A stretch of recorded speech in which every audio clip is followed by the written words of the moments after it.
तर नमस्कार मित्रांनो, तुला शिकविणं चांगलाचा धडा या मालिकेच्या पुढील येणाऱ्या भागामध्ये आपल्याला तर खूपच भारी ट्विस्ट बघायला मिळणार आहे. त्यासाठी व्हिडिओ न स्किप करता शेवट नक्की बघा.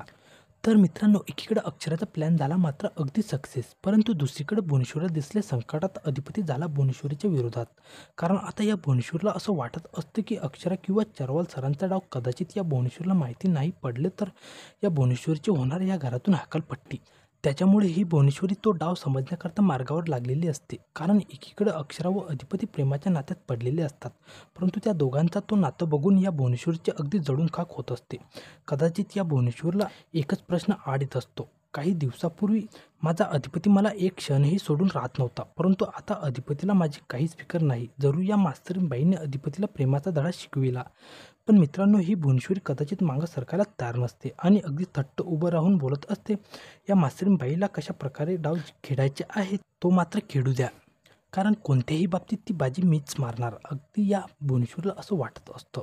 परंतु दुसरीकडे आता अधिपती अक्षरावर खूप एक्सायटेड झालेला असतो आणि त्याच एक्सायटेडमध्ये अधिपती अक्षराला एक शब्द देत असतो, मास्तरीबाई मी तुमच्या शब्दाबाहेर कधीच जाणार नाही.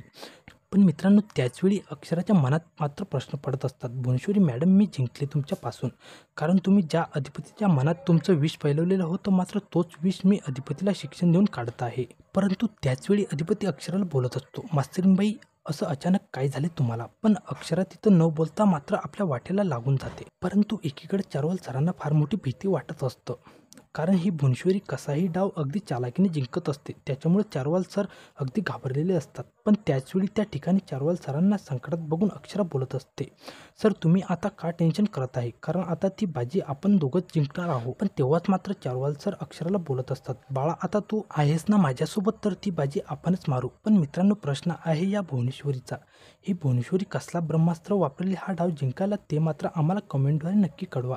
आणि मित्रांनो, व्हिडिओ आवडल्यास व्हिडिओला लाईक करा आणि पुढील अपडेटसाठी चॅनलला सबस्क्राईब करा. तसंच बाय बाय मित्रांनो.